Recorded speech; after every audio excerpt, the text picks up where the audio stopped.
नमो अरिहन्ताणं नमो सिद्धाणं नमो आयिर्याणं नमो उवज्झायाणं नमो लोये सर्वसाहुणम्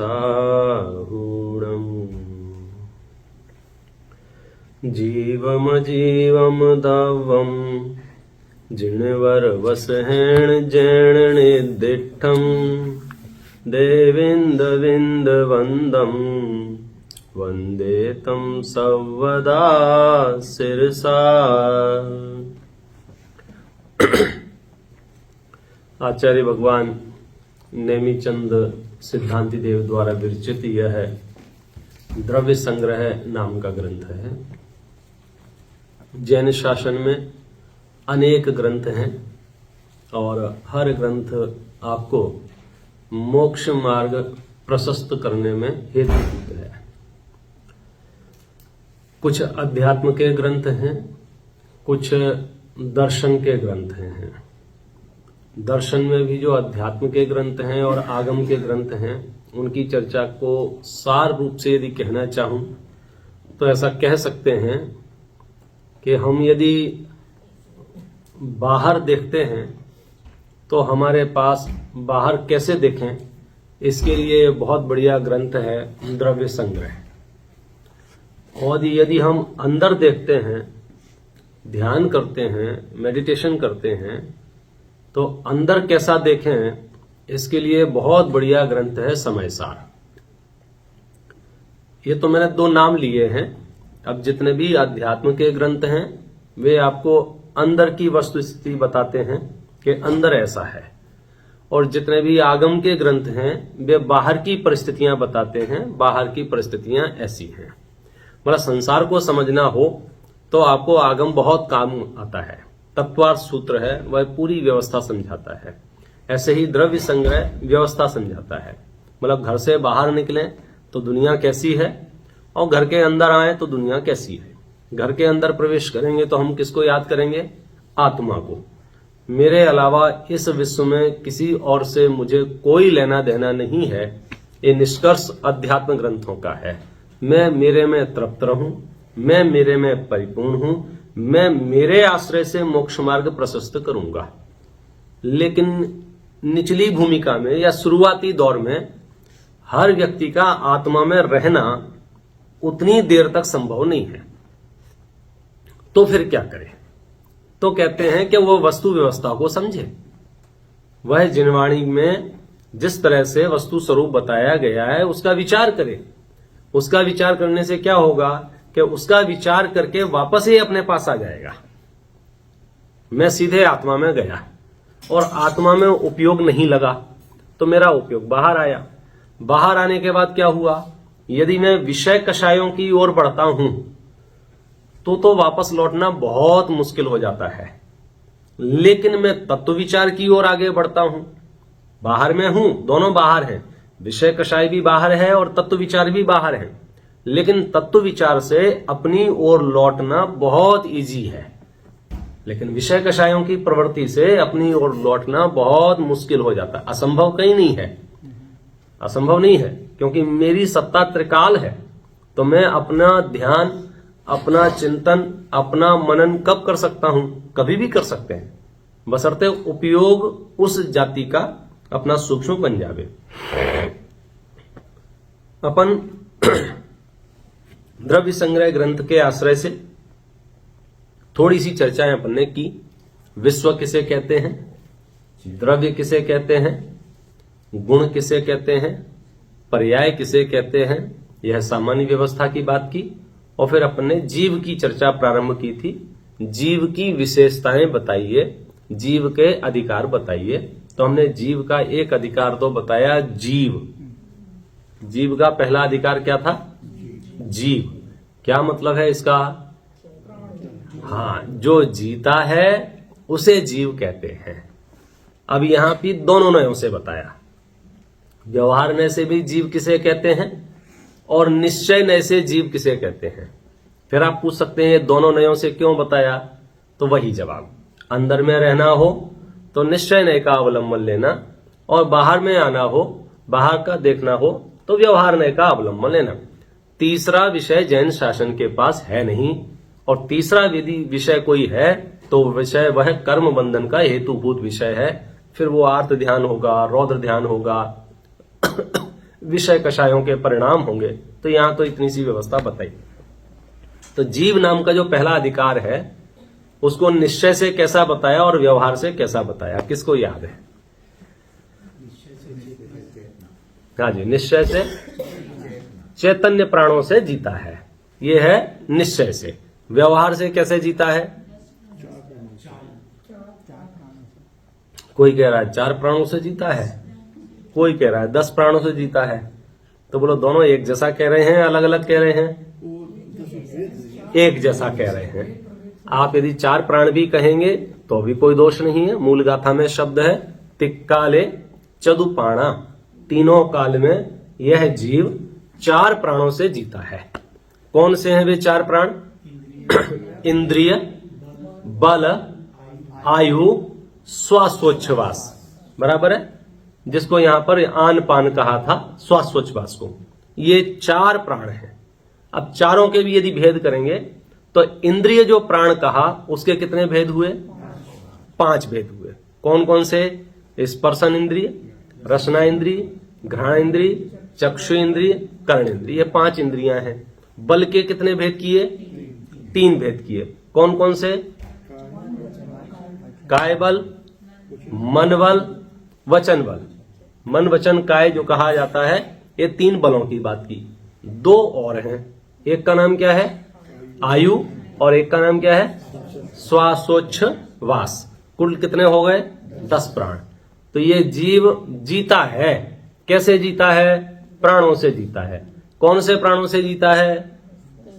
व्यवहार से 10 प्राणों से जीता है, और निश्चय से चैतन्य प्राण से जीता है। और निश्चय व्यवहार का अर्थ भी थोड़ा सा अपन ने चर्चा की थी कि निश्चय मतलब परमार्थ, निश्चय मतलब अंतिम सत्य। निश्चय के बाद वहां कोई अवशेष बचता ही नहीं है। जितना भी ऊहापोह होगा, जितना भी चिंतन मनन होगा, वो व्यवहार के कथनों में होगा। निश्चय का कथन तो अंतिम सत्य होता है। तो व्यवहार से हमने जो 10 प्राण कहे थे, तो व्यवहार के फिर बहुत भेद हो जाते हैं। किसी के पास 10 प्राण ना हो तो भी वो जीव हो सकता है व्यवहार से भी। किसी के पास 6 प्राण हो तो भी वह जीव हो सकता है। किसी के पास 7 प्राण हो तो भी वह जीव हो सकता है कि नहीं हो सकता है? हो सकता है। जैसे अपन ने एकेंद्रीय जीव की बात की, तो एकेंद्रीय जीव के पास कितने प्राण हैं? 4 प्राण हैं, फिर भी वह जीव है। कैसे जीव है? व्यवहार से भी जीव है, निश्चय से भी जीव है। व्यवहार से जीव माने जब हम इधर से बात करेंगे तो वहां व्यवहार नहीं उपस्थित होगा, और अंदर से बात करेंगे तो निश्चय नहीं उपस्थित होगा। व्यवहार और निश्चय ये 2 नए वस्तुओं का निर्माण नहीं करते हैं, ये दोनों नए वस्तु को बताते हैं। ये एंगल है, ये दृष्टिकोण है कि निश्चय नय के दृष्टिकोण से देखते हैं तो वहां 10 प्राणों की कोई आवश्यकता महसूस नहीं होती है। वहां तो परमार्थ से एक चैतन्य प्राण से ही जीव जीता है। और व्यवहार नय से देखते हैं तो आप कह सकते हो कि साहब व्यवहार नय से देखते ही क्यों हो? निश्चय निश्चय से ही देखो ना, जो परमार्थ सत्य है। कि नहीं, सबकी अपनी अपनी भूमिका होती है और सबकी अपनी अपनी अवस्थाएं और जरूरत होती है। जैसे चरणान योग का जब उपदेश होगा, अहिंसा अहिंसा का उपदेश होगा, यत्नाचार का उपदेश होगा, महाव्रतों और अणुव्रतों का उपदेश होगा, भद्रचर्या का उपदेश होगा, तो वहां हम जीव को व्यवहार प्राण से समझाएंगे। वहां क्या कहेंगे? जीवों का घात किसे कहते हैं? जीवों का घात किसे कहते हैं? प्राणों का घात ही जीवों का घात है। कौन से प्राणों का घात? व्यवहार प्राणों का या निश्चय प्राणों का? निश्चय प्राणों का तो घात हो ही नहीं सकता है। मतलब आपके ऊपर से ट्रेन भी गुजर जाएगी ना, और 50 टुकड़े भी आपके बाद में पड़े मिलेंगे शरीर के, तो भी निश्चय प्राणों का तो घात नहीं हो सकता है। वो तो आत्मभूत लक्षण है, वो तो एक में एक है, वो तो स्वभाव है। तो किसका घात होगा? व्यवहार प्राणों का घात होगा। अच्छा, तो यहां व्यवहार प्राण की उपयोगिता क्यों हुई? क्योंकि चरणान योग क्या है, हिंसा अहिंसा का पालन क्या है, चर्या क्या है, ये भी तो व्यवहार है। तो व्यवहार की चर्या का उपदेश व्यवहार के अवलंबन से ही होगा। मतलब आप मिक्स करेंगे तो आप कंफ्यूज होंगे, क्योंकि आप अध्यात्म ग्रंथों के उपदेश को भी सुनेंगे जहां ये कहेंगे आत्मा कुछ खाता नहीं है, कुछ पीता नहीं है। फिर आप व्यवहार नय के ग्रंथों को भी पढ़ेंगे, ये खाना चाहिए और ये नहीं खाना चाहिए। तो कुछ लोग फिर मजाक भी करेंगे, खाले खाले आत्मा तो खाता ही नहीं है। आप समझे? तो ये नए जो है, ये हास्य और मजाक का विषय नहीं है, ये दृष्टिकोण है, एंगल है। कब निश्चय नय की उपयोगिता कैसी रहेगी और कहां व्यवहार नय की उपयोगिता कैसी रहेगी, ये भी आचार्यों ने मार्ग बतलाया है। व्यवहार नय का प्रकरण चल रहा हो तो वहां व्यवहार नय की आवश्यकता होगी, और निश्चय का प्रकरण होगा तो निश्चय की आवश्यकता होगी। आपको नहीं समझ में आया तो शॉर्टकट याद रखो, अंदर में डूबना होगा, अंदर में समा जाना होगा, अंदर में स्वयं से मुलाकात करनी होगी। वहां किसकी आवश्यकता होगी, निश्चय की या व्यवहार की? निश्चय की आवश्यकता होगी। और अंदर में जब न रहा जाएगा, बाहर में कुछ भी प्रवृत्ति होगी, वहां किसकी आवश्यकता पड़ेगी? व्यवहार नहीं की। तो जब अंदर में आएंगे तो फिर हमें फर्क नहीं पड़ रहा है कि एक प्राण है कि 6 प्राण है कि 8 प्राण है। वहां तो सिर्फ एक चैतन्य प्राण का अवलंबन है, वहां दूसरे प्राणों से कोई लेना देना नहीं है। लेकिन जब बाहर में प्रवृत्ति करेंगे, हम जब गमन करेंगे, तो हम कैसे निर्णय करेंगे हिंसा और अहिंसा को? यदि व्यवहार से, क्योंकि चर्या ही व्यवहार है तो प्राण भी व्यवहार के चाहिए। फिर अगर चींटी के ऊपर पैर रखेंगे तो ये नहीं कह सकते हैं कि मैंने तो शरीर के ऊपर पैर रखा है, आत्मा के ऊपर पैर थोड़ी रखा है। लॉजिक ख्याल में आ रहा है? दिख क्या रहा है? शरीर। आपको जो दिख रहा है वो आत्मा दिख रही है या शरीर दिख रही है? शरीर दिख रहा है ना। तो शरीर दिख रहा है, तो अब मैंने जो पैर रखा है वो आत्मा के ऊपर रखा है या पैर के ऊपर, शरीर के ऊपर रखा है? मैंने जो पैर रखा है वो शरीर के ऊपर रखा है या आत्मा के ऊपर रखा है? अब आप समझ बोले, व्यवहार से आत्मा के ऊपर रखा है, निश्चय से नहीं, आत्मा के ऊपर कैसे रख सकते हैं? तो व्यवहार से आत्मा के ऊपर रखा है। तो यदि मैं किसी जीव के ऊपर पैर रखता हूं तो चूंकि उसके द्रव्य प्राणों के घात होंगे, और द्रव्य प्राणों के घात जहां होंगे वहां हिंसा होगी। हिंसा अहिंसा का स्वरूप कैसे समझेंगे? चरणान योग से। क्योंकि जब हम अध्यात्म के ग्रंथों से समझेंगे आत्मा अजर अमर है, तो आधा पढ़ के बहुत प्रश्न उत्पन्न होते हैं। शास्त्रों को पूरा पढ़ें तो सब प्रश्नों का समाधान हो जाता है। शुरुआत में इतने प्रश्न उत्पन्न होते हैं कि जब आत्मा अजर अमर है, फिर हिंसा अहिंसा का उपदेश क्यों दे रहे हैं हमें? भाई आत्मा मरती ही नहीं है, फिर क्यों समझा रहे हो मारो मत किसी को? कि सुनो, यदि आप चैतन्य में समा गए हैं तो आपको कुछ नहीं समझाएंगे, लेकिन आप प्रवृत्ति करेंगे तो चूंकि प्रवृत्ति व्यवहार है तो जीव भी आपको व्यवहार से देखना पड़ेगा। तो जीव, व्यवहार से जीव किसे कहते हैं? जिसके पास 10 प्राण हो उसे व्यवहार से जीव कहते हैं। बोलो, माइक को जीव कहेंगे कि नहीं कहेंगे? काला काला दिख रहा है ये, नहीं कहेंगे। क्यों नहीं कहेंगे? क्योंकि इसके 10 प्राणों में से एक भी प्राण नहीं है। लेकिन कोई काला कुत्ता बैठा हो, उसको जीव कहेंगे कि नहीं कहेंगे? उसको जीव कहेंगे। क्यों? क्योंकि उसके पास 10 प्राणों में से प्राण हमको दिख रहे हैं। कौन कौन से प्राण दिख रहे हैं? इंद्रियां दिख रही हैं, बल दिख रहा है, वचन दिख रहा है, आयु दिख रही है, श्वासोश्वास, ये तो संगी पंचेंद्रिय जीव है ना। तो यहाँ तो 10 प्राण आपको दिखेंगे खुल्लम खुल्ला। दिक्कत तो आपको सिर्फ स्थावर का निर्णय करने में थोड़ी सी होती है, लेकिन शास्त्र प्रमाण से और योगान योग से हम उसी युग में हैं जहां विज्ञान भी बहुत हमारी सहायता कर रहा है कि इनको जीव मानने में कोई आपत्ति नहीं है। जैसे पेड़ पौधे हैं, तो पेड़ पौधों का भी श्वासोश्वास अब तो प्रकट हो गया ना। पेड़ पौधे भी सांस लेते हैं, ये तो आप सबको ख्याल में है ना। अब उसका नाम उनकी टर्मोलॉजी में कुछ भी हो, कार्बन डाइऑक्साइड लेते हैं, ऑक्सीजन छोड़ते हैं, जो भी करते हैं, आन पान तो है ना। आन पान है माने एक प्राण तो हमको समझ में आ गया। और ये आन पान कब तक रहेगा? सबका अलग अलग है। तो दूसरा प्राण भी समझ में आ गया, कौन सा? आयु। तो श्वासोश्वास भी है, आयु भी है। और कौन सा प्राण है? शरीर है, शरीर है ना। तो स्पर्शन इंद्री भी है, और काया है तो काय बल भी है। तो इस तरह से 4 प्राण तो हमको दिख गए ना। इसका मतलब क्या हुआ? ये जीव है। अब देखना, जहां जहां भी ये 10 प्राण होंगे उसके प्रति हमारा व्यवहार कैसा होगा? ये जीव है, ये जीव है, ये जीव है। जीव है कि नहीं है? डिटेल पढ़ेंगे अध्यात्म ग्रंथों में तो क्या आएगा? उसकी आत्मा जीव है और शरीर अजीव है। मैं जीव हूं कि अजीव हूं? मेरा शरीर अजीव है, मैं जीव हूं। ये डिटेल बात हुई। लेकिन व्यवहार से कैसा कह देंगे?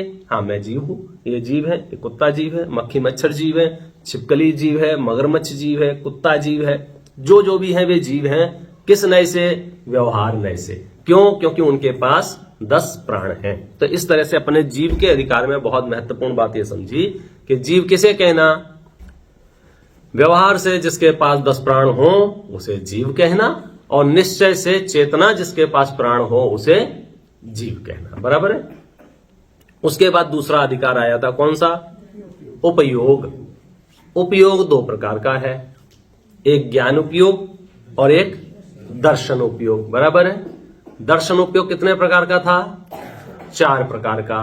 कौन कौन सा? चक्षु दर्शन, अचक्षु दर्शन, अवधि दर्शन, केवल दर्शन। ज्ञान कितने प्रकार का था? 8 प्रकार का। मति ज्ञान, श्रुति ज्ञान, अवधि ज्ञान, अणाण नाणाणी, मतलब अज्ञान रूप भी है और ज्ञान रूप भी है। 6 हो गए। मन पर्याय ज्ञान और केवल ज्ञान। टोटल कितने हो गए? 8 प्रकार के ज्ञान हो गए। और ये 8 प्रकार के ज्ञान प्रत्यक्ष भी होते हैं और परोक्ष भी होते हैं। प्रत्यक्ष होते हैं माने जो इंद्रिय मन की सहायता से होते हैं वे प्रत्यक्ष होते हैं, और जो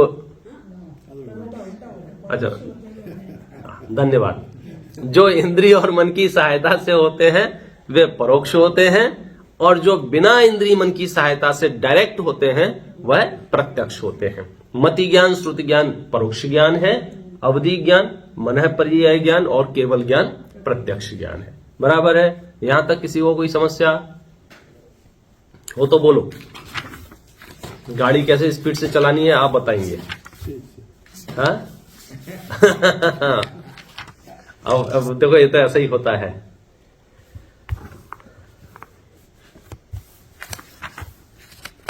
जो होशियार विद्यार्थी रहते हैं उन्हें लगता है फटाफट फटाफट फटाफट फटाफट आगे बढ़ो, और जो कमजोर विद्यार्थी रहते हैं वो मन ही मन में सोचते हैं एक बार और बता दो। तो लेकिन कमजोर विद्यार्थी में अगर डेयरिंग नहीं हुई तो गाड़ी आगे बढ़ जाएगी। कमजोर विद्यार्थी में इतनी साहस हुआ कि भैया बता दो तो गाड़ी रुक जाएगी। हाँ, ये तो कमजोर विद्यार्थियों की जिम्मेदारी है कि वे समझते हुए बढ़े। हाँ भैया बोलो। आप उपयोग की थोड़ी सी डेफिनेशन बता सकते हैं? उपयोग का क्या मतलब? बहुत बढ़िया। उपयोग शब्द का सामान्य प्रचलित अर्थ हिंदी साहित्य में यूज है, काम में आने वाली चीज या काम में लेना, उसको उपयोग कहते हैं। लेकिन यहां ऐसा अर्थ नहीं है। यहां उपयोग का अर्थ है क्रिया, एक्टिविटी, और वो भी किसकी? जीव की। तो जीव की एक खास क्रिया है, जीव की एक खास एक्टिविटी है, जीव का एक खास काम है। इसको शास्त्रों में व्यापार शब्द भी कहा गया है। हालांकि व्यापार आजकल वस्तुओं के लेन देन को बोलते हैं, लेकिन क्रिया का नाम व्यापार है। तो यहां भी व्यापार है। क्या व्यापार है वो बताएंगे आपको। तो उपयोग शब्द का सीधा अर्थ है जीव का मुख्य कार्य। उपयोग माने जीव का मुख्य कार्य। तो जीव का मुख्य कार्य क्या है? बोलो उपयोग है। फिर पूछा ये उपयोग क्या है? कि जानना देखना, इस क्रिया का नाम उपयोग है। जानना देखना। अब जानना देखना क्या है? जानना देखना क्या है बताओ आप। जानना किसे कहते हैं और देखना किसे कहते हैं? बोलिए भैया। जानना मैं बता देता हूं कि जब भी हम किसी विषय को ग्रहण करते हैं उसको जानना कहते हैं। जैसे आप जान रहे हैं 2 दिन से कि ये द्रव्य संग्रह है और इसमें 6 द्रव्यों की बात, ये सब ज्ञान ही तो कर रहे हैं। मैं आया तो मेरा ज्ञान कर लिया, फिर और ज्ञान हो गया, फिर अलग से ज्ञान कर लिया, कौन है, कहां से है, कैसे है, सब जो कुछ भी किया वो क्या था? ज्ञान था। दूसरा काम क्या है आपका? देखना। देखने का अर्थ क्या है? जानना माने आपने जान लिया। देखने का अर्थ क्या है? जानने से पहले सामान्य अवलोकन।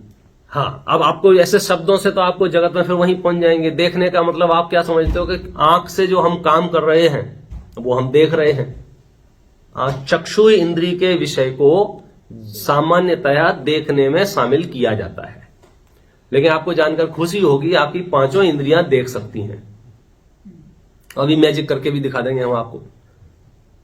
आंख तो देखती ही है, कान देखते हैं कि नहीं देखते हैं, नाक देखती है कि नहीं देखती है, रसना इंद्री देखती है कि नहीं देखती है, स्पर्श इंद्री देखते हैं कि नहीं देखते हैं। चक्षु इंद्री तो देखती है, सबको पता है। कर्ण इंद्री देखती है कि नहीं देखती है? हाँ, चक्षु इंद्री के देखने का तरीका और कर्ण इंद्री के देखने का तरीका, विधि अलग हो सकती है, लेकिन देखती है। और लोक में इस शब्द का उपयोग भी भरपूर करते हैं। जब हमको चक्षु इंद्री से कुछ देखना होता है तो हम क्या बोलते हैं, ये सीडी है, जरा देखना, इसमें भजन है या गाने हैं। तो आप कैसे देखोगे इसमें भजन है या गाने हैं? ऐसे चश्मा लगा के देखोगे या माइक्रोस्कोप से देखेंगे? आप कैसे देखेंगे? इट मीन्स कान देखते हैं कि नहीं देखते हैं? जरा देखना, इस सब्जी में नमक कम है या ज्यादा है। तो आप कैसे देखेंगे सब्जी में नमक कम है या ज्यादा है? कैसे देखेंगे? टेस्ट करेंगे ना। इट मीन्स रसना इंद्री भी देखती है। देखना या पानी ठंडा है या गर्म है, तो आप कैसे देखेंगे? हाथ से देखेंगे। हाथ में स्पर्श इंद्री से देखेंगे ना। इट मीन्स स्पर्श इंद्री भी देख रही है। तो सारी इंद्रियां तो देख रही हैं, कौन सी रह गई? जरा देखना, खुशबू आ रही है कि बदबू आ रही है? तो आप कैसे देखेंगे इसमें खुशबू आ रही है कि बदबू आ रही है? घ्राण इंद्री से ही देखेंगे ना। तो घ्राण इंद्री से आपने जैसी देखा तो क्या देखा कि खुशबू है या बदबू है। कर्ण इंद्री से क्या देखा? शब्द है, तेज है, कम है, भजन है, गाना है, जो भी निर्णय किया, शब्दों का निर्णय किया। कर्ण इंद्री से देख लिया आपने। स्पर्श इंद्री से क्या देखा? ठंडा है, गर्म है, हल्का है, भारी है। जरा देखना, मैं उठा सकता हूं कि नहीं उठा सकता हूं ये वजन। तो आप कैसे देखेंगे? आंख से थोड़ी देखेंगे, स्पर्श इंद्री से देखेंगे। तो क्या हुआ? पांचों इंद्रियों से देखने का काम हम करते हैं। ये अलग बात है। चक्षु इंद्री को दृष्टि नाम मिल गया है क्योंकि बहुत स्पीड से देख लेती है वो। उसकी वर्किंग स्टाइल ऐसी है ना, जैसे आपको देखना हो वजन कितना है, तो कैसे देखेंगे आप? वजन के पास जाना पड़ेगा। चक्षु इंद्री पूर्व अनुभव के आधार पर भी कह सकती है कि इसका आकार इतना है तो इसमें इतना वजन होगा। तो अन्य इंद्रियों में भी चक्षु इंद्री को विशिष्ट इसलिए ही है क्योंकि वो दूर बैठ के भी काम कर लेती है स्थूल दृष्टि से। अब सूक्ष्मतया क्या होगा वो अपन उसका ऑपरेशन विज्ञान कर देंगे। अब अन्य इंद्रियों में थोड़ा सा है। तो चक्षु इंद्री के लिए दृष्टि शब्द प्रसिद्ध हो गया है और अन्य इंद्रियों के लिए प्रसिद्ध नहीं है। सच बात यह है, पांचों इंद्रियों के माध्यम से जानना और देखना होता है। क्या कहा? पांचों इंद्रियों के माध्यम से जानना और देखना होता है। विषय समझने जैसा है, ध्यान रखना। इंद्रियां नहीं देखती हैं, इंद्रियां नहीं जानती हैं, लेकिन इनके माध्यम से देखना और जानना होता है। आप तो ऐसा समझ लो, एक टंकी में पानी भरा हुआ और 5 नल लगे हुए हैं। आप किसी भी नल को खोलोगे तो उसमें क्या निकलेगा? पानी। तो ऐसे ही एक आत्मा है और ये शरीर है और 5 इंद्रियां हैं। तो पांचों इंद्रियों से किसी भी इंद्री का आप उपयोग करेंगे तो क्या निकलेगा? ज्ञान ज्ञान ज्ञान ज्ञान, दर्शन दर्शन दर्शन दर्शन। क्योंकि ज्ञान और दर्शन आत्मा का मुख्य लक्षण है। आप कर्णेंद्री के उपयोग से भी ज्ञान दर्शन रूप व्यापार करते हैं, चक्षु इंद्री के माध्यम से भी ज्ञान दर्शन का ही व्यापार करते हैं, पांचों इंद्रियों से ही ज्ञान दर्शन का व्यापार करते हैं और बिना इंद्रियों के भी जीव ज्ञान दर्शन का ही व्यापार करता है। अवस्थाएं अलग अलग हैं। निचली अवस्था में यानी मतिश्रुत ज्ञान की अवस्था में इंद्रिय और मन के माध्यम से ही ज्ञान प्रवाहित होता है। जैसे आपको अभी कुछ भी जानना हो तो आप कैसे जानेंगे? या तो आंखों का उपयोग करेंगे या कान का उपयोग करेंगे या घ्राण इंद्री का उपयोग करेंगे या रसना इंद्री का उपयोग करेंगे या स्पर्शन इंद्री का उपयोग करेंगे। कदाचित इन पांचों इंद्रियों का उपयोग नहीं करेंगे तो पता है क्या करेंगे? मन का उपयोग करेंगे। इनके अवलंबन के बिना आप नहीं जान सकते हैं क्योंकि मतिश्रुत ज्ञान ऐसा ही है। और केवली भगवान को जानना हो तो वो सीधे जान सकते हैं। आप देख लो ना, जैसे जो लोग हमारे से आधे अंधे लोग हैं तो क्या करते हैं कि अभी थोड़ा दिख रहा है और थोड़ा नहीं दिख रहा है, अब हमको कुछ स्पष्ट देखना हो तो क्या करेंगे, हाँ, अब बराबर दिख रहा है। ये सामान्य है ना। तो अब मैं जब भी चक्षु इंद्रिय का उपयोग करूंगा तो साथ में चश्मे का उपयोग करूंगा, तो चश्मे के माध्यम से ज्ञान प्रवाहित हुआ। लेकिन इसमें एक खास बात क्या है, चश्मा ज्ञान नहीं है, चश्मे ने नहीं जाना है, चश्मे ने नहीं देखा है। जानने देखने का काम किसने किया था, आंख ने। ये तो उदाहरण में, सिद्धांत में जानने देखने का काम आंख ने नहीं किया था, जानने देखने का काम आत्मा ने किया था।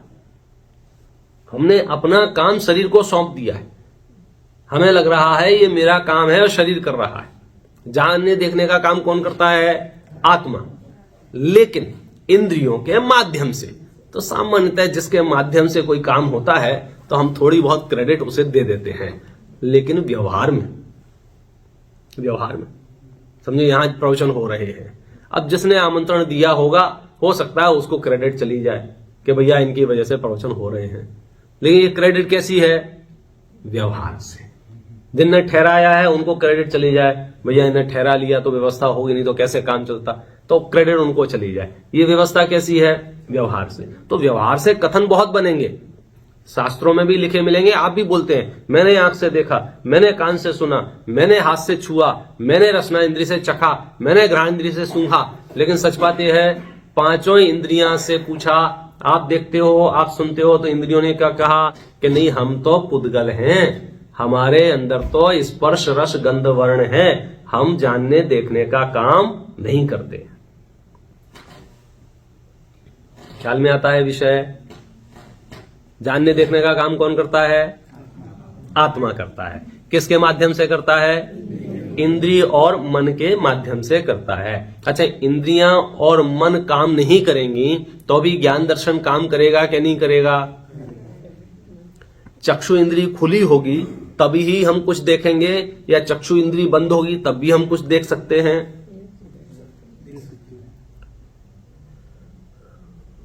कोई महल है उसे देखना है तो आंख का खुली होना जरूरी है। आंख बंद होगी तो मैं महल देख सकता हूं कि नहीं देख सकता हूं।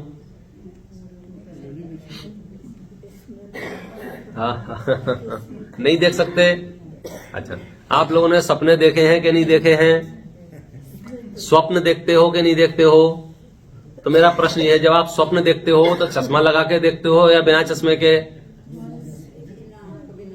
नहीं, मुझे आइडिया नहीं है यहां अमेरिका में कैसे स्वप्न देखते हैं, इंडिया का तो पता है मुझे। यहां जो आपने ड्रीम में जो कुछ भी देखा वो आपने चश्मा लगा के देखा या बिना चश्मे के देखा। अरे आप चश्मे की बात कर रहे हो, मैंने तो बोले आंखें भी नहीं खोली। ये स्टेटमेंट है ना कि आंखें भी नहीं खोली हैं। अच्छा, आंखें नहीं खोली हैं फिर भी आपने देखा।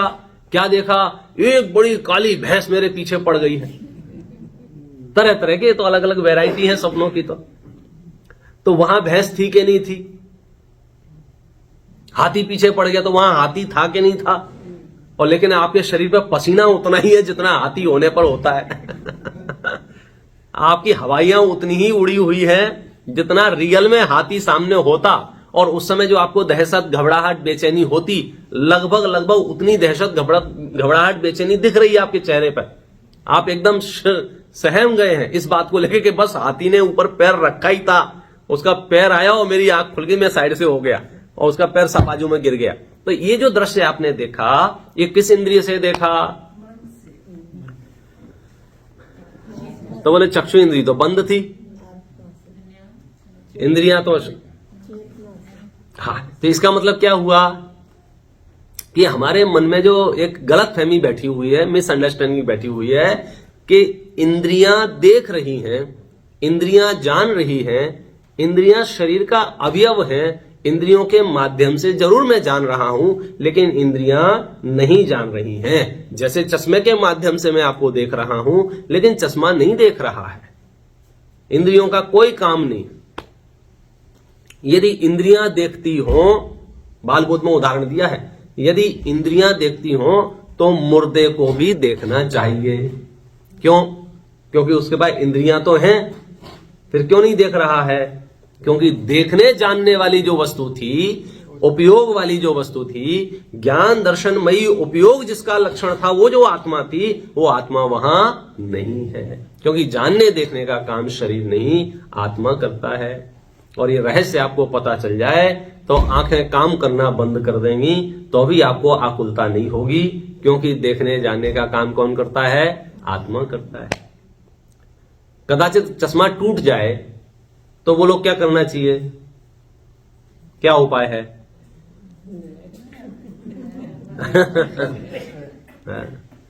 डिप्रेशन की रिक्वायरमेंट है, अवसादग्रस्त होने की जरूरत है, सर पकड़ के बैठ जाने की जरूरत है, अरे मर गए, अब मैं क्या करूंगा, अब मेरा चश्मा टूट गया है। तो समझदार लोग क्या कहेंगे? पंडित जी पागल पागल तो नहीं, इसमें क्या है? चश्मा ही टूटा है ना, तुम्हारा क्या बिगड़ा है? आप यही जवाब दोगे ना।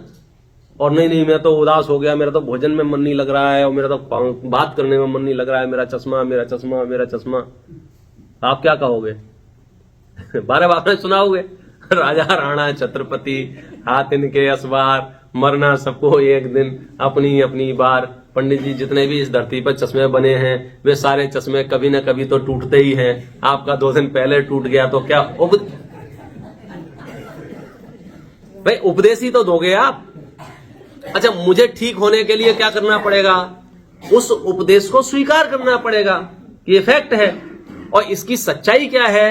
आप इतने खुश क्यों हो रहे हो? क्योंकि आपको लग रहा है कि इनका दिमाग घूम गया है, चश्मा टूटा है, इनका क्या बिगड़ा है?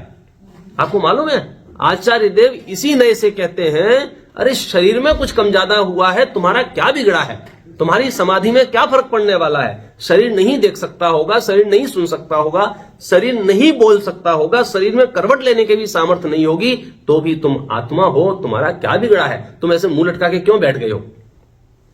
बूढ़े लोगों से मिलने जाओ तो रोने लगते हैं, अब हम मंदिर नहीं जा पाते। ज्ञानी कहते तुम्हारा क्या बिगड़ा है?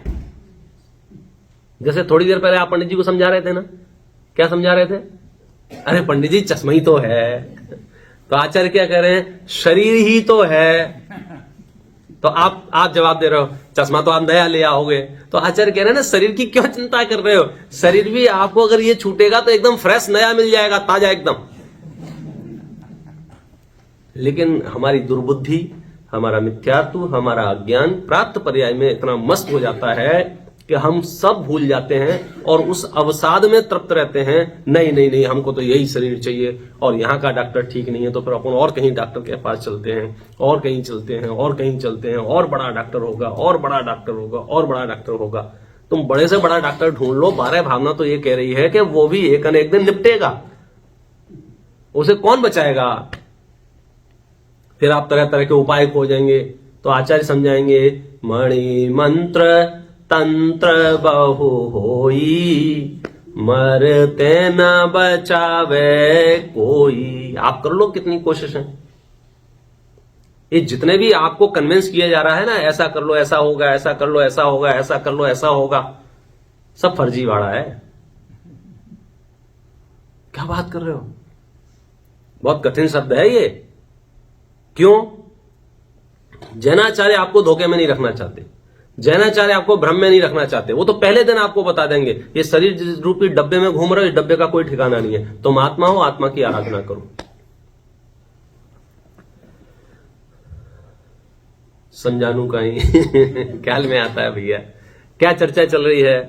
देखो, द्रव्य संग्रह में भी हम भेद विज्ञान को पढ़ रहे हैं, और समय सार में भी हम भेद विज्ञान पढ़ते हैं। और ये भेद विज्ञान की रिक्वायरमेंट क्यों है? लोग धर्म का उपयोग सांसारिक जीवन जीने के लिए करते हैं, लेकिन मैं आपको ये बताना चाहता हूं, संसार का जीवन तो बिना धर्म के भी चल जाता है, चल जाता है। मैं पूछता हूं आपसे, इतने सारे त्रेंच गति के जीव हैं, उनका जीवन चल रहा है कि नहीं चल रहा है? इतने सारे त्रेंच गति के जीव हैं, उन जीवों को छोड़ देना जहां मनुष्यों ने इंटरफेयर कर दिया है, या मनुष्यों ने बूचड़ खाने खोल दिए हैं, मनुष्य लोग डिस्टर्ब कर रहे हैं, उनको छोड़ देना। नेचुरल जो जंगल के अंदर से अंदर जाके देखना, और जितनी जीव राशि है वो सारी की सारी जीव राशि जी रही है कि नहीं जी रही है? इतनी छोटी छोटी जीव राशि है, चींटी जितनी, उसको भी फूड अवेलेबल है कि नहीं है? और इतनी बड़ी बड़ी जीव राशि है हाथी जैसी, उसको भी फूड अवेलेबल है कि नहीं है। तो तुमने बहुत बुद्धि लगा के अगर 10-20 साल के लिए भोजन इकट्ठा कर लिया, इसमें आश्चर्य क्या कर लिया? ये तो सारे जीव राशि है। मतलब मैं ये कहना चाह रहा हूं कि धर्म का उपयोग तो मोक्ष मार्ग की साधना के लिए है। लौकिक जीवन तो बिना धर्म के ही चल जाएगा। जो धर्म नहीं करते हैं वे भी लखपति करोड़पति हो सकते हैं। तुम धर्म करके लखपति करोड़पति होने की सोच रहे हो तो ठगाए जाओगे। ये अलग बात है कि हम भी कभी कभी जीव भटकते हैं इधर उधर, उन्हें लखपति करोड़पति होने का लालच देके धर्म में जोड़ते हैं।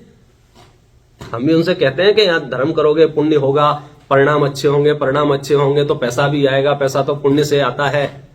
लेकिन सच्ची बात यह है कि अगर आप यहां पैसे के लिए आएंगे तो फिर दुकान काय के लिए जाएंगे?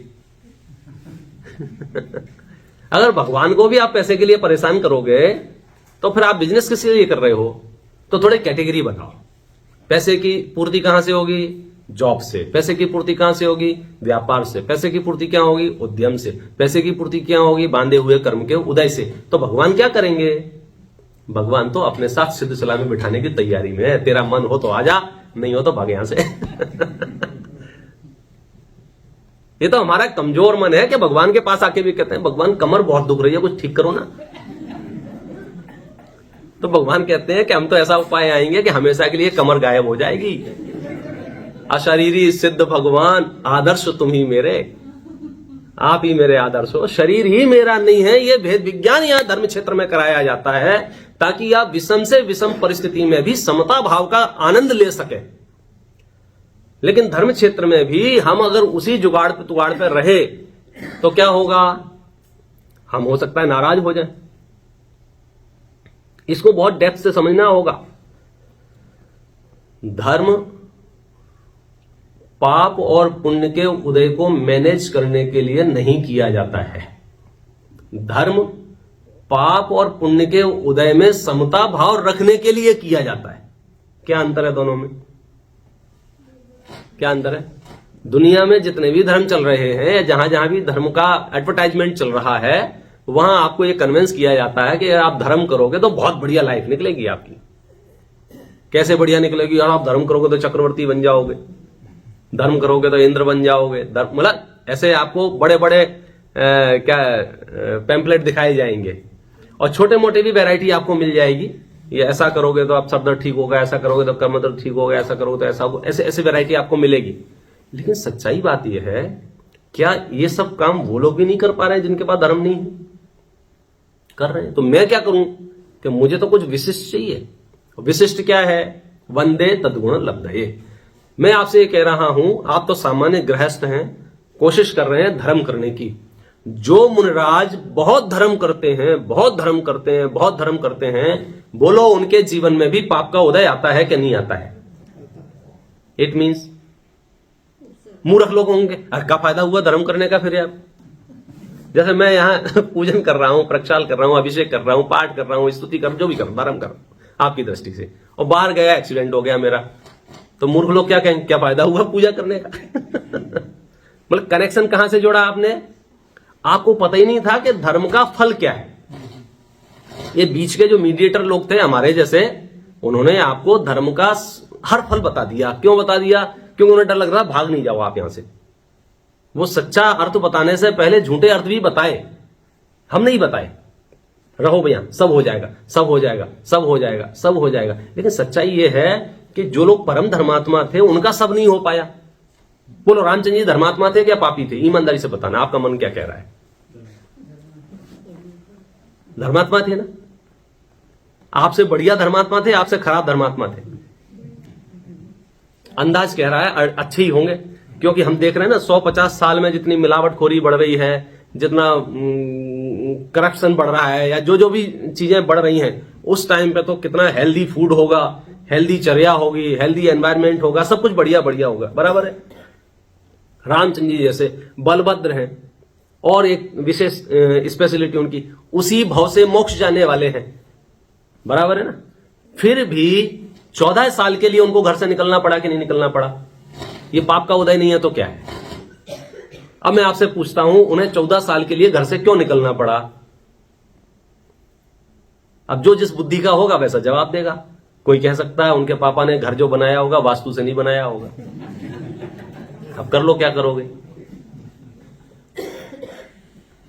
किसी का क्षेत्र विशेष पे प्रेम होगा तो कह सकता है वो उस क्षेत्र की वंदना करने नहीं हुए होंगे, एक बार राउंड लगा के आ जाते सब ठीक हो जाता।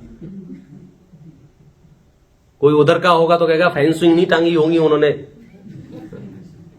टन टन टन टन, तो उससे नेगेटिव एनर्जी चली जाती और पॉजिटिव एनर्जी आ जाती। मेरे सवाल का गंभीरता से जवाब देना। आप भले यहां मत जवाब देना, घर जाके सोचना रामचंद्र जी से ऐसी क्या मिस्टेक हो गई थी, या उनकी फैमिली से, या उनके जो राज्य वैद्य होंगे, या उनका जो राज ज्योतिषी होगा, या उनके जो स्टाफ होगा, उन्होंने सजेस्ट नहीं किया कि तुम्हें कौन सा रत्न पहनना चाहिए जिससे 14 साल के लिए घर में नहीं, मतलब जंगल में नहीं भटकना पड़ेगा। पॉइंट समझ में आ गया। हम अपने पाप के उदय को कहां से मैनेज करना चाहते हैं? राशि रत्न से, आस्तु वास्तु से, तंत्र मंत्रों से, जादू से, पूजा से, प्रतिष्ठा से। प्रश्न यह है, क्या इन लोगों के पास ये चीजें नहीं थी? किसके पास? जो उसी भाव से मोक्ष जा रहे हैं, उसी भाव से 8 कर्मों का नाश करेंगे। वो अपने फैमिली को कन्विंस नहीं कर पाए कि यहीं एक कमरे में पड़ा रहूंगा, स्वाध्याय करता रहूंगा, क्यों मुझे जंगल में परेशान कर रहे हो। मतलब मेरे साथ ऐसी परिस्थिति बने तो मैं हाथ पर जोड़ के भैया एक कोना दे, तो मैं बाहर भी नहीं निकलूंगा, वही थाली पहुंचा देना कोविड जैसी, और मैं खुद ही धो लूंगा, खुद ही साफ कर लूंगा, नहीं तो वायरस तुमको हो जाएगा। नहीं कन्विंस कर पाए ना, 14 साल तक घर से बाहर रहे ना। इसका मतलब क्या हुआ? कर्मों का उदय। मतलब कर्म के उदय को टालने में कौन समर्थ है? बोलो। हम भगवान को परेशान कर रहे हैं, भगवान हमारे कर्म का उदय टाल देना। भगवान अपनी स्टोरी बताते हैं कि बेटा जब मैं पूर्व भाव में था मैंने भी अपने कर्म के उदय को नहीं टाल पाया। अब ये बात कौन बताए और कौन कहे और कौन सुने? क्योंकि हमको डर लगता है ऐसी बात कहेंगे तो आप भाग जाओगे। यहां तो वही बैठे रहेंगे जिनको आश्वासन दिया जाए, आपकी किडनी सही हो जाएगी, आपका हार्ट सही हो जाएगा, आपका ये सही हो जाएगा, आपका वो सही हो जाएगा। और हम यहां कह रहे हैं कि ये सब आप हैं ही नहीं, ये सब आप हैं ही नहीं। आपका कर्म का उदय होगा ठीक रहेगा, कर्म का उदय होगा नहीं ठीक रहेगा। आप आत्मा हैं, ठीक रहे तो भी और ठीक नहीं रहे तो भी। दर्शन को 2 दृष्टि से समझना, एक बाहर निकलने की दृष्टि से, अंदर जाने की दृष्टि से। अंदर जाएंगे तो अध्यात्म ग्रंथों की शरण लेके अनंत आनंद का भोग करना, बाहर आओ तो द्रव्य संग्रह तत्वा सूत्र की व्यवस्था को समझना।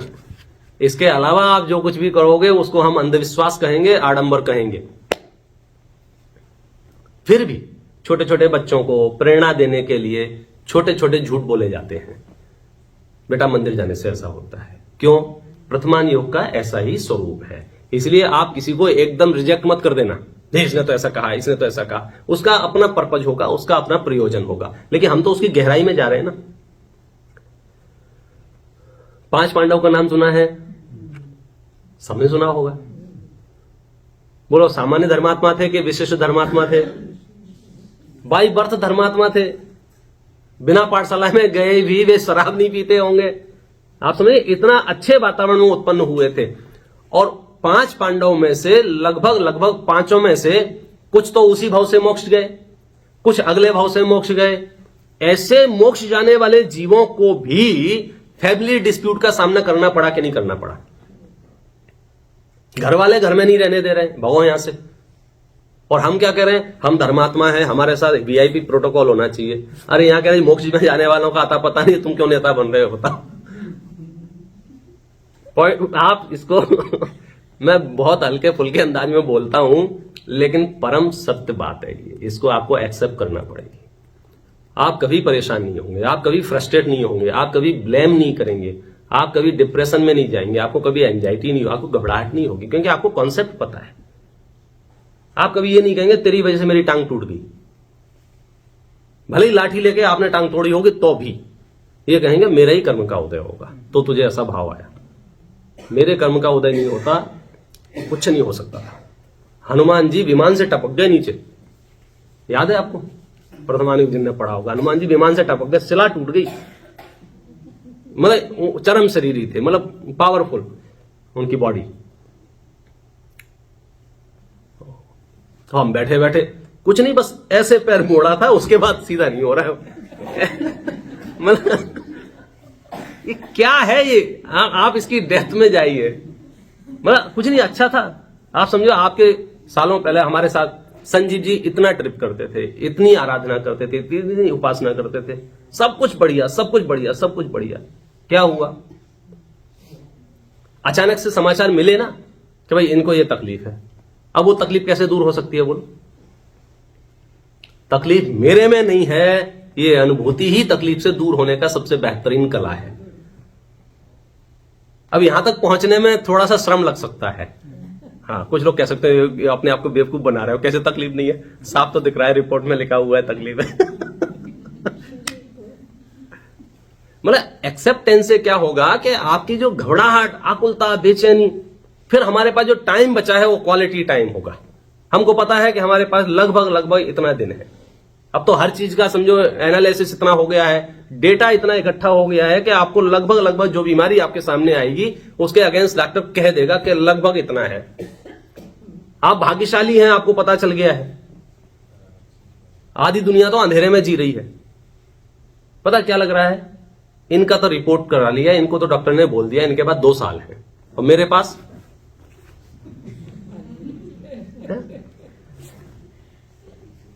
आपको ख्याल में आ रहा है क्या कहना चाह रहा हूं? इनने तो रिपोर्ट करा ली है, उस पर लिखा हुआ है इनको ये डिसीज है, ये प्रॉब्लम है, और इस डिसीज में इतने से ज्यादा दिन गाड़ी चलती नहीं है। तो मेरा तो कुछ नहीं है। कमाल कर दिया है। मतलब आप ये जो स्टेटमेंट दे रहे हो, इसका बेस क्या है, इसका आधार क्या है? हम किस दुनिया में कि हमें कोई प्रॉब्लम नहीं है, इनको तकलीफ है, इनको देखो, और हम अजर अमर हैं। हाँ, आप डेप्थ में जाएंगे तो पता चलेगा कोई फर्क नहीं पड़ रहा है। किसी की रिपोर्ट प्रिंट हो गई है और किसी की रिपोर्ट प्रिंट नहीं हुई है, बनी हुई सबकी रखी हुई है, सबकी रेडीमेड रिपोर्ट है और सबका तय है। तो 5 पांडव उसी भाव से मोक्ष जाने वाले हैं। बोलो भाई, अपने कर्म के उदय को क्यों नहीं टाल पाए? फिर वही लंबी लिस्ट है। उनके घर वालों ने, उनके फैमिली वालों ने, उनके लोगों ने, उनके शुभ चिंतकों ने उन्हें सही राय नहीं दी होगी। भाइयों ने घर बनवाया उनके लिए, मालूम? कौन सा घर बनवाया था? लाक्षागृह। बोलो कितना पुण्य का उदय था उनका। रेडीमेड घर मिल गया रहने के लिए। क्या है ये? अरे ये तो चीजें छोटे मोटे पुण्य पाप हैं कि आपको भगा दिया किसी ने, आपकी इंसल्ट कर दी, किसी का सम्मान कर दिया, इसमें कोई दम नहीं है। उनके शरीर में आग लगा दी, लोहे के घर में आभूषण पहना दिए। किसको? धर्मात्मा पांडव को। कनेक्शन वहां से जोड़ना। क्या धर्मात्मा जीव इतना भी प्रोटेक्शन नहीं रख सकते अपने, उनके कोई उनको डिस्टर्ब नहीं करे? अरे भाई साहब, असली धर्मात्माओं को कोई फर्क नहीं पड़ रहा है कि हार्ट अटैक से जा रहे हैं या आग लगने से जा रहे हैं या ठोकर खाने से जा रहे हैं। उन्हें तो जाने से मतलब है, और वो पहले से ही तय कर चुके हैं ये किराए का घर है, इसको खाली करना ही पड़ेगा। आप इसे अपने बाप का समझ रहे हो, अलग बात है किराए का। वो ये जो शरीर है, बोलो किराए का घर है कि नहीं है? रेंट दे रहे हो कि नहीं दे रहे हो? इसका दे रहे हो ना? पक्का? हाँ, फिर ठीक है, नहीं तो किसी को पता ही नहीं है। रेंट दे रहे हो कि नहीं दे रहे हो? और एक किस्त भी मिस हो जाती है ना, वहां से जो नोटिस आते हैं फिर डबल भरनी पड़ती है। क्या है? मतलब हम थोड़ा खाना भूल जाएं, थोड़ा पीना भूल जाएं, सोना भूल जाएं, कहीं भी कोई भी मिस्टेक करें तो सब डिस्टर्ब लगता है कि नहीं लगता है? तो ये तो तय है ना, ये खाली करना है। तो फिर खाली करने के नाम से घबराहट क्यों होती है? भेद विज्ञान की कमजोरी। हम ये तय ही नहीं कर पा रहे हैं कि शरीर और आत्मा अलग अलग है। हम तो जुगाड़ में लगे हुए हैं। रामचंद्र जी को परेशानी हुई तो होने दो, 5 पांडवों को परेशानी हुई तो होने दो, मैं थोड़ा सा अलग टाइप का धर्म करूंगा तो मेरे जीवन में कोई परेशानी नहीं आना चाहिए। आचार्य कह रहे हैं कि परेशानियों से तेरे धर्म का क्या लेना देना है, और धर्म की सही परीक्षा तो यही है कि परेशानियां आए तो आए, जाए तो जाए, क्या करना है? तू धर्मात्मा बना रहे ना। इतना इसलिए जो पहले दिन अपने बात की ना कि मोक्ष मार्ग आपकी पूरी तरह से एकाकी यात्रा है। ये पब्लिक आपके बारे में क्या डिसीजन ले रही है, लोग आपके बारे में क्या कह रहे हैं, लोगों ने आपके बारे में क्या धारणाएं बना ली हैं, इससे आप स्वर्ग नरक मोक्ष नहीं जाएंगे। आप किन भावों में जीते हैं, इससे आपकी अगली गति तय होगी। पूरा गांव आपको पापी समझे तो भी आप मोक्ष जा सकते हैं कि नहीं जा सकते, और पूरा गांव आपको धर्मात्मा समझे तो भी आप नरक जा सकते हो कि नहीं जा सकते हो। ये प्रकरण महत्वपूर्ण है। तो मैं और एक चीज याद दिला देता हूं आपको। 2 स्टोरी है शास्त्रों की। एक सेठ जी थे जो रोज सामायिक करते थे, कई लोगों को पता भी होगा। और वे सेठ जी सामायिक करते थे तो उसमें घड़ियां समझो इतनी टेक्निकल डिजिटल नहीं होंगी, तो वो टाइम कैसे तय करते थे, एक दीपक जला लेते थे और दीपक लगभग जितनी देर जलता था उतनी देर वो सामायिक करते थे। ये उनका सामान्य नियम था। उनके घर में देखा किसी ने कि दीपक बुझने वाला है, तो क्या किया, सेठ जी सामायिक कर रहे हैं तो उसमें फ्यूल डाल दिया, तेल डाल दिया, दीपक बुझ ना जाए। सेठ जी ने देखा कि दीपक तो अभी जल रहा है, तो और सामायिक में बैठे रहे। और ऐसा समझो 3-4 बार हो गया कि दीपक बुझने को हो, वहां से तेल की पूर्ति कर दी जाए। और योगानुयोग की बात है, शरीर सेठ जी का देह परिवर्तन हो गया, डेथ हो गई सेठ जी की। समाचार फैले समाज में कि सेठ जी नहीं रहे, सेठ जी नहीं रहे। लोगों ने देखा कहां नहीं रहे, कैसे नहीं रहे, पूछने क्या हुआ क्या हुआ क्या हुआ। सबने बताया सामायिक कर रहे थे, सामायिक कर रहे थे, सामायिक कर रहे थे। मैं समझता हूं उस समय जितने भी लोग इकट्ठे हुए होंगे, जिन्होंने भी यह दृश्य देखा होगा, लगभग सबने कहीं ना कहीं एक संतोष की सांस ली होगी, सेटिस्फेक्शन होगा कि अब देखो जाना तो सबको ही है। लेकिन सेठ जी बहुत अच्छी स्थिति में गए, मंदिर में थे, सामायिक कर रहे थे, यही सब है ना। उनके फोटो खींच रहे होंगे कि देखो भैया, और कुछ लोग तो भावना भा रहे होंगे मेरा भी जिस दिन अंतिम दिन आए मंदिर में ही बैठा रहूं, बढ़िया रहे। लेकिन इसकी आपकी हकीकत पता है? हकीकत क्या है इसकी, कि वो सेठ जी का जब मरण हुआ था और अगली गति जो उनकी हुई थी वो त्रेंच गति के मेढक बने थे। ये शास्त्र की कथा है। कौन? जो सामायिक कर रहे थे वे त्रेंच गति के जी मेढक बने थे, क्योंकि उनको वहां प्यास की वेदना थी। तो जो सामायिक में मंत्र जाप हो रहे थे, अरहं सिद्ध अरहं सिद्ध अरहं सिद्ध की जगह वो पानी पानी पानी पानी आ गया था। अब वो शब्दों में नहीं दिखता है, लेकिन मन बदला और उससे उनको त्रेंच गति के जीव मेढक की पर्याय प्राप्त हुई। एक और कहानी है दूसरी। एक त्रेंच गति का छोटा सा जीव है, रास्ते से जा रहा है, हाथी के पैर ने उसके ऊपर पैर रख दिया और उसका मरण हो गया। आप लोगों की दृष्टि से मौत कैसी, अच्छी मौत है खराब मौत है? 2 मौतें हुई अपने सामने। कौन सी? एक सेठ जी की मंदिर में बैठे बैठे और एक इस मेढक की रोड पर। दोनों में से अच्छी मौत कौन सी है, खराब मौत कौन सी? मैं पिक्चर पूरी बता देता हूं। सेठ जी की मृत्यु हुई थी, सेठ जी बने थे मेढक, और मेढक की मृत्यु हुई थी, मेढक बना था देवगति का देव और पहुंच गया था समोसरण में। क्यों? क्योंकि भाई साहब आप बाहर से देखने की कोशिश कर रहे हो और मोक्ष मार्ग अंदर से चलता है। आप तुरंत सर्टिफिकेट बांट देते हो, एक्सीडेंट में मर गया, कुमौत हो गई। अरे कोई कुमौत नहीं होती है। वो जिन भावों से मृत्यु को प्राप्त हुआ है, फल तो उन भावों का मिलेगा।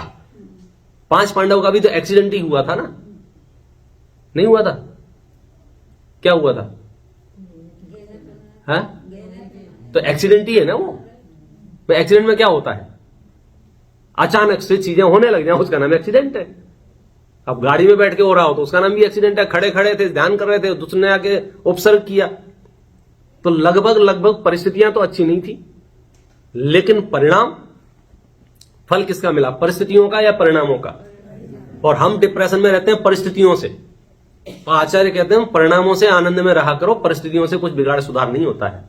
लेकिन लोग तो मुझे गलत समझ रहे हैं। मरने दो ना लोगों को, अपना क्या बिगड़ रहा है? अपने परिणाम ठीक हैं तो अपने को ऊर्ध्व गति जाने से कौन रोकेगा? लोग क्या समझ रहे हैं ये हमारा विषय नहीं है। यदि ये भी हमारा विषय होगा फिर लोगों का विषय क्या रहेगा ये बताओ। आप 140 करोड़ लोग हैं भारत में, समझाते रहो सबको मैं ऐसा हूं, मैं ऐसा हूं, मैं ऐसा हूं, मैं ऐसा हूं। बड़े से बड़े महापुरुष भी इस धरती पे हुए हों, उनके भी विरोध करने वाले जीव इस धरती पर रहे कि नहीं रहे? तीर्थंकरों का विरोध करने वाले इस जीव धरती पर रहे। तो आप इस चक्कर में मत पड़ो कौन किसका विरोध कर रहा है, कौन किसका समर्थन कर रहा है। आप तो ये देखो मैं किसका विरोध करूं और किसका समर्थन करूं। तो आचार्य कह रहे हैं आत्मा का समर्थन कर, बाकी सब छोड़ दे। सारा तामझाम, सारी चीजें, परिस्थितियां यहीं रह जाएंगी। तो हम धर्म क्यों करना चाहते हैं? बीमारियां ना आए।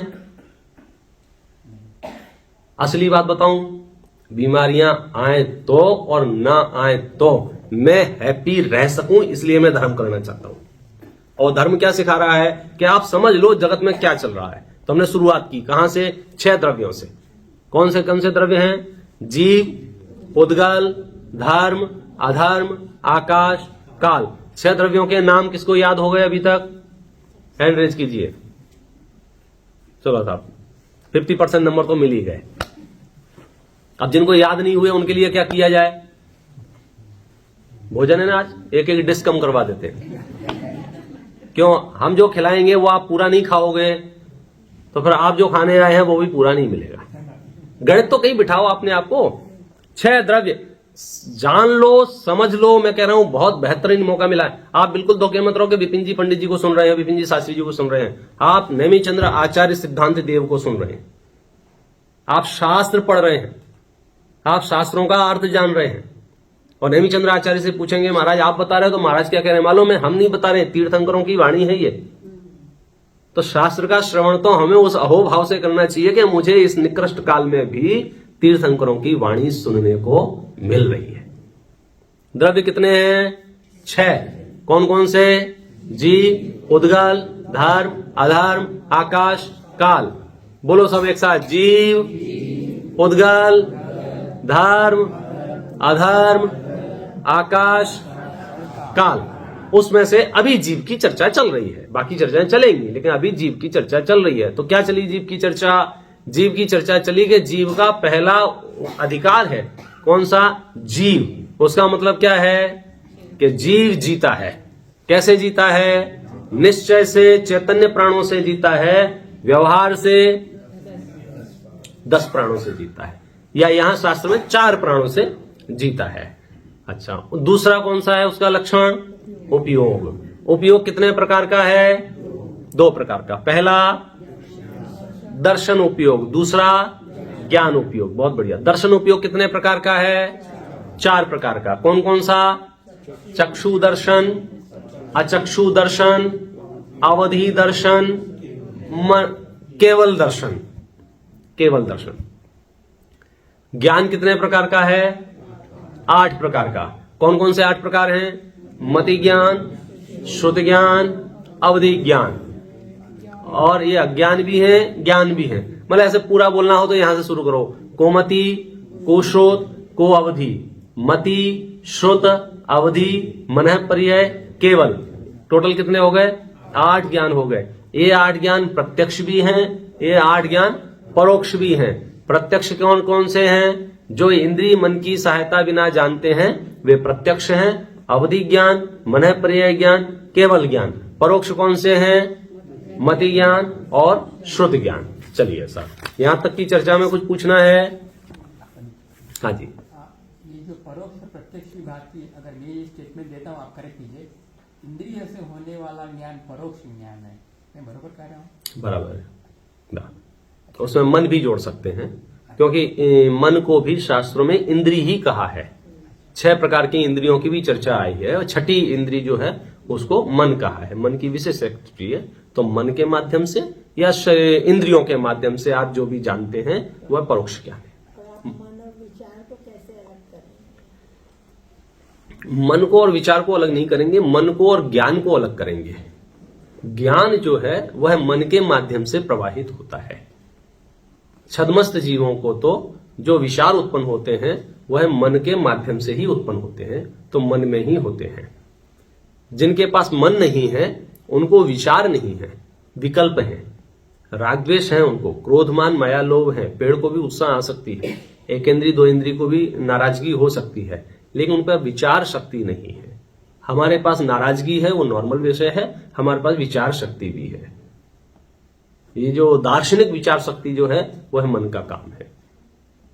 दूसरा प्रश्न, जो ये कहने में आता है उपमेवा विगमेवा ध्रुवेवा, इसमें जो पहले जो शब्द है जो अनित्य की बात होती है, ध्रुवेवा में नित्य की बात होती है।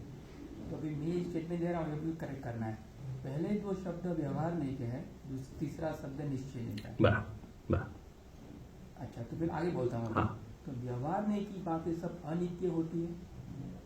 नहीं, व्यवहार ने की बातें अनित्य नहीं होती हैं। आई मीन उसमें जो हाँ, हाँ। जाती है वो सब अनित्य रहता है। मैं फिर से परमानेंट याद रखने के लिए, जहां अभेद का कथन होता है वहां निश्चय है, जहां भेद का कथन होता है वहां व्यवहार है। जहां स्वाश्रित कथन होता है इंडिपेंडेंट, वो निश्चय है। जहां डिपेंडेंट कथन होता है वहां व्यवहार है। जहां एक का कथन होता है वहां निश्चय है। जहां अनेक का कथन होता है वहां व्यवहार है। निश्चय नय की जो विषय वस्तु है वह परम शुद्ध है, परम तृप्ति रूप है। व्यवहार नय में समझना समझाना है। जितना भी वचन विलाप है वह सब व्यवहार नय है। आप वाणी से जो कुछ भी कहेंगे वो सब व्यवहार में आ जाएगा। मतलब निश्चय नय की विषय वस्तु भी मैं आपको समझा रहा हूं ना, तो वो व्यवहार है, निश्चय नहीं है। जैसे मैं आपसे कह रहा हूं आत्मा नित्य है, ये क्या है? ऐसा कहना व्यवहार है, लेकिन ये विषय निश्चय नय का है, ऐसा मानना निश्चय है। तो जब आप तृप्त हो जाते हैं तो निश्चय तक प्राप्ति, जिस निश्चय की प्राप्ति हो जाती है, और जब तक निश्चय की प्राप्ति नहीं होती है तब तक व्यवहार के चिंतन मनन में रहते हैं। और लास्ट क्वेश्चन, केवल दर्शन और केवल ज्ञान, इसमें कौन सी युक्ति से आप समझा पाओगे कि ये, क्योंकि मुझे शब्द समान अर्थी लगते हैं, समझ गया। देखो, सब समान हो जाता है। बिल्कुल बिल्कुल, आपकी बात एकदम सही है। ज्ञान उपयोग को तो थोड़ा बहुत हम समझा भी लेते हैं, क्योंकि ज्ञान उपयोग विकल्पात्मक होता है। दर्शन उपयोग को हम नहीं समझा पाते हैं, क्योंकि दर्शन उपयोग निर्विकल्पात्मक होता है। ध्यान रखना, यहां विकल्प और निर्विकल्प शब्द का वो अर्थ नहीं है जो कि सम्यक दर्शन और मिथ्या दर्शन में विकल्प और निर्विकल्प का होता है। ये लक्षण है। ज्ञान विकल्पात्मक ही होता है। यहां विकल्प का अर्थ राग द्वेष नहीं है। विकल्प मतलब ज्ञेय के भेद रूप ही होता है। ज्ञान में विकल्प होने से ज्ञान पकड़ में आता है। जैसे मैं ज्ञान करता हूं, कल अपने थोड़ी सी चर्चा भी की थी, विषय का अवग्रह होता है या ईहा होता है या आवाय होता है या धारणा होता है, ये मेरे पकड़ में आता है। लेकिन इससे पूर्व, अवग्रह होने से पूर्व विषय का ग्रहण होता है, आभास होता है, कुछ है, ये भी मुझे पकड़ में आता है। उससे भी पूर्व आभास होता है जिसको अनुभूति मात्र कहा है, वो मेरे क्षयोक्षम ज्ञान का विषय नहीं बनता है। दर्शन उपयोग और ज्ञान उपयोग तो विकल्पात्मक के पकड़ में आता है, दर्शन उपयोग पकड़ में नहीं आता है। लेकिन बाय प्रोसेस में पहले दर्शन उपयोग होगा, फिर ज्ञान उपयोग होगा। जैसे मैं आपसे कहूं, मैं आपको जब भी देखता हूं तो ऐसे चश्मा लगाता हूं और आपको देखता हूं। आपको देखा तो कैसे देखा? चश्मा लगाया, आपको देखा। तो मैं आपसे पूछ रहा हूं, आपको देखा, आपको देखने से पहले चश्मे को देखा कि नहीं देखा?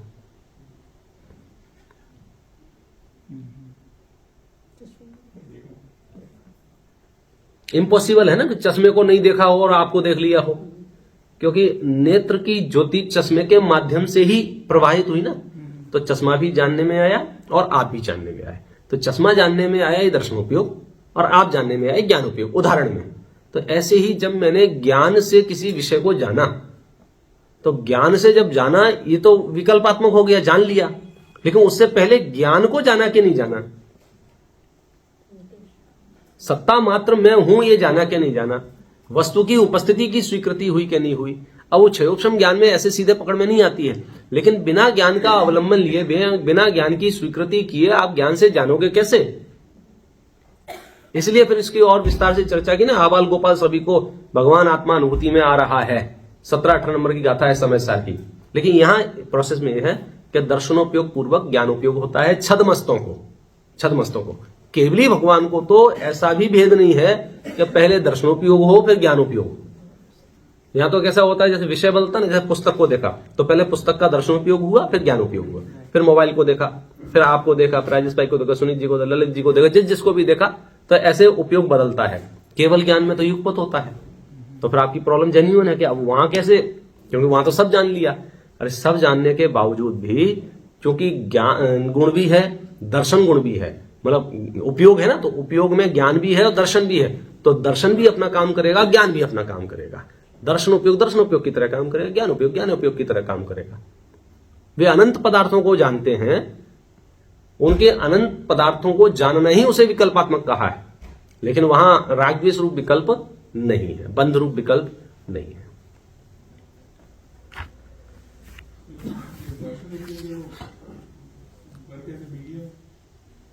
दर्शन उपयोग आप समझ लो, ज्ञान उपयोग से पहले होने वाली चीज दर्शन उपयोग है।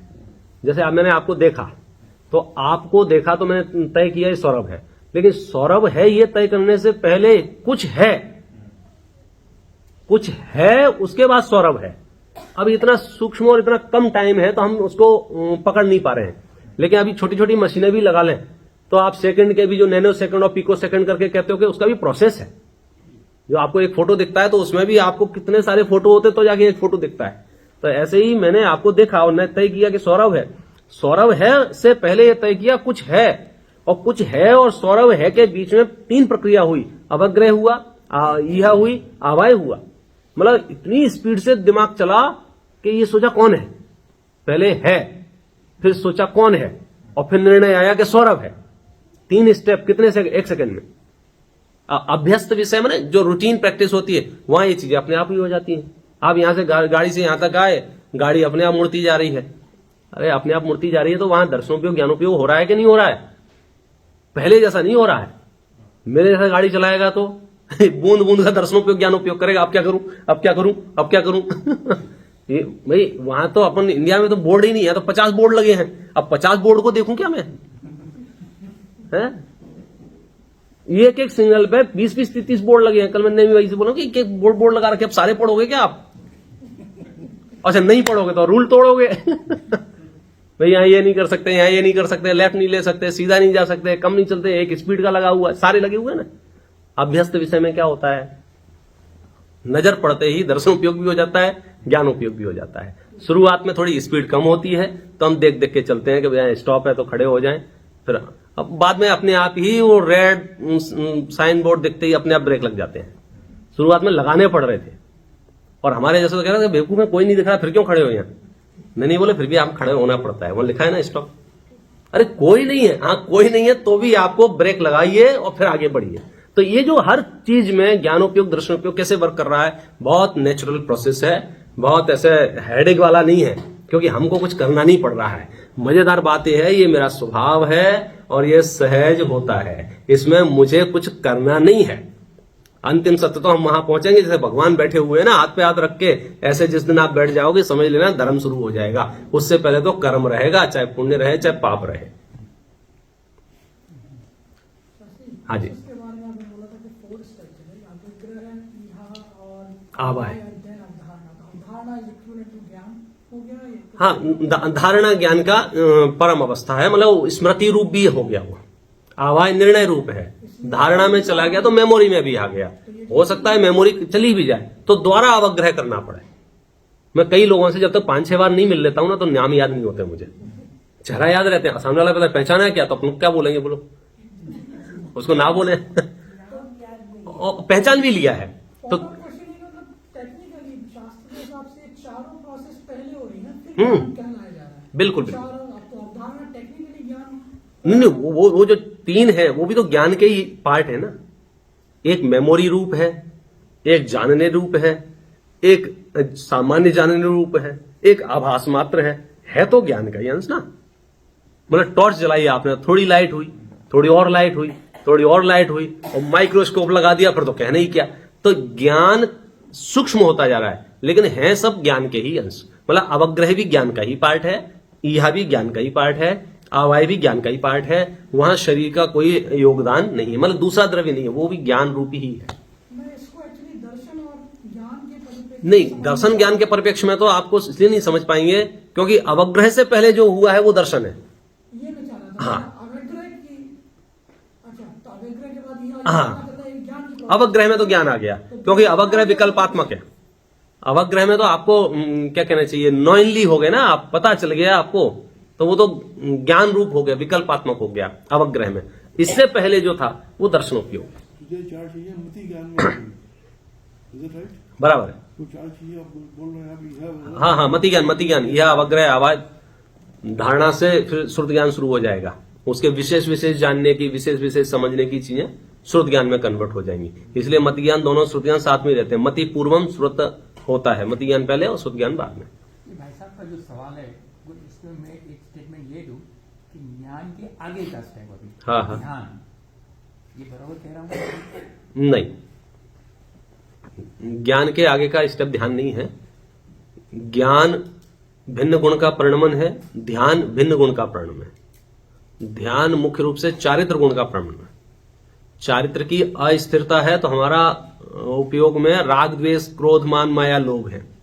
तो जो राग द्वेष क्रोध मान माया लोभ शांत होते हैं तो हमारी अवस्था ध्यान रूप हो जाती है, हम सहज हो जाते हैं, कोई राग द्वेष नहीं होते हैं। ज्ञान उसमें सपोर्ट करता है। सम्यक ज्ञान रहेगा तो आपको सुपर सपोर्ट करेगा ध्यान के लिए, मिथ्या ज्ञान रहेगा तो मिथ्या ध्यान के लिए सपोर्ट करेगा। ध्यान दोनों तरह के होते हैं। आपने तत्व सूत्र पढ़ा होगा, एक ही साथ ध्यान है, आर्त ध्यान, रौद्र ध्यान, धर्म ध्यान, शुक्ल ध्यान। वो सब चारित्र के प्रकार। हाँ, चारों भेद किए ना, तो उसमें पहले दो हैं वो संसार के कारण है, बाद के जो दो हैं वो मोक्ष के कारण है। ध्यान से सबको मोक्ष जाए ऐसा नहीं, ध्यान से कोई नरक भी चला जाएगा। अब ध्यान करोगे तो नरक जाओगे, धर्म ध्यान करोगे तो मोक्ष जाओगे। हमने ध्यान का एक पोस्चर तैयार कर लिया दिमाग में कि बॉडी इस शेप में होगी तो ध्यान होगा। ये ऐसा नहीं है। ध्यान आत्मा की परिणति है, आत्मा के गुण है ना ये। तो बॉडी किसी भी शेप में हो, ध्यान निरंतर चल रहा है। अभी भी आपको ध्यान चल रहा है। अब वो चेक करना पड़ेगा थर्मामीटर लगा के, आर ध्यान चल रहा है, रौद्र ध्यान चल रहा है, धर्म ध्यान चल रहा है, शुक्ल ध्यान चल रहा है। बोला ऐसे लोग फोटो खींचेंगे तो क्या लगेगा धर्म ध्यान चल रहा है, लेकिन किसी को समझो सच में ब्रेकफास्ट करके ना आया हो जल्दी में, तो उसके तो आर ध्यान शुरू हो सकता है। अरे यार पंडित जी जल्दी करो ना यार, दूसरे सेशन में ज्यादा ले लेना, अभी करो। तो ये जो विकल्प आ रहा है, व्यक्त हो रहा है नहीं हो रहा अलग बात है। रौद्र ध्यान हो सकता है, मतलब कोई भी ध्यान बैठे बैठे किसी भी मुद्रा में हो सकता है। हाँ, अच्छे ध्यान की अवस्थाओं को खड्गासन पद्मासन ही कहा गया है, उत्कृष्ट ध्यान की। लेकिन धर्म ध्यान जैसी चीज तो आप विपाक विषय धर्म ध्यान है, आज्ञा विषय धर्म ध्यान है। अभी जो हम कर रहे हैं ना, अब कोई आपको इतनी डिटेल में बताए क्यों कि 1 घंटा हमने आज्ञा विषय धर्म ध्यान किया, मालूम है आपको? ये जो हमने किया है, थैंक यू, हमको दे दो। हमने जो ये किया है ये धर्म ध्यान किया है। आप किसी से बोलो कि कहां जा रहे हो, बोले ध्यान करने जा रहा हूं, तो किसी को एक्सेप्टेंस नहीं आएगा कि अच्छा ध्यान कर रहे हैं। अच्छा ध्यान में क्या किया, बोले मैं जिनवाणी सुन रहा था। तो आप अपने आप को कन्विंस नहीं कर पा रहे हो कि जिनवाणी आप जो सुन रहे हैं ये ध्यान है। कौन सा ध्यान है ये धर्म ध्यान है। धर्म ध्यान का कौन सा भेद है, ये आज्ञा विषय धर्म ध्यान का भेद है। जिनेंद्र परमात्मा की ये आज्ञा है। हमको क्या लग रहा है, जब आंखें बंद करके ऐसे बैठ जाएंगे बस उतनी देर ध्यान होगा, नहीं, उतनी देर तो ध्यान का फल होता है कि आपने धर्म ध्यान किया है ना, तो अब आप रिलैक्स मोड पे जाएंगे, अब आप समता भाव में जाएंगे। अब आप जब आप परम फैक्ट समझ लेते ना, जब गहराई से सच्चाई गहराई से समझ लेते हैं, फिर आपको कुछ कहने का भाव नहीं आता है। पहले मुझे बहुत भाव आया, इसको ऐसा समझाऊं, इसको ऐसा समझाऊं, इसको, बाद में पता चला ये तो ऐसे हैं भाई साहब, इनका स्वरूप ऐसा है, फिर क्या, अब आप कुछ नहीं समझाना है। तो धर्म ध्यान का जो पार्ट है वो बहुत विस्तृत है। इसलिए ध्यान हम रोज करें, डेली करें। आपको मालूम है तपों में जो चर्चा की गई है, स्वाध्याय नाम का तप है, 10वें नंबर का तप है। तो 1 घंटे जो हमने स्वाध्याय किया, तप किया, किसी को फील हो रहा है तप किया। ये सब ब्रांडिंग और एडवर्टाइजमेंट का फर्क है कि जो लोग एक दिन भूखे रहते हैं, हम उन्हें बार बार हैमरिंग करते हैं, तपस्वी है तपस्वी है तपस्वी है, तो उसको फील होता है कि मैं तपस्वी हूं। लेकिन जो 2 घंटे पढ़ता है उसे कोई बोलता नहीं है कि आप तपस्वी हैं, तो उसे फील नहीं होता है। सच्चाई ये है कि वो जो 1 दिन भूखे रहे थे ना, वो पहले नंबर का तप था, अनशन, और ये 10वें नंबर का तप है, स्वाध्याय। ध्यान 12वें नंबर का तप है। ये तप के ही भेद है। लेकिन अब वो जिसका विज्ञापन ज्यादा हो जाता है, लोगों को लगता है यही ज्यादा तप है, तो लोग पढ़ाई छोड़ के भी तप, मतलब मैं तो आज उपवास है, मैं स्वाध्याय नहीं कर रहा हूं। अरे उपवास भी स्वाध्याय के लिए किया जाता है। आप पढ़ो शास्त्र, आप भोजन करोगे टाइम खराब हो गया, बनाओगे टाइम खराब होगा, आज उपवास है खूब स्वाध्याय करेंगे। तो नीचे नीचे के तप तो ऊपर ऊपर के तप तपने के लिए थे, लेकिन स्वाध्याय यदि गायब हो जाएगा तो आप बहुत मुश्किल में पड़ सकते हैं।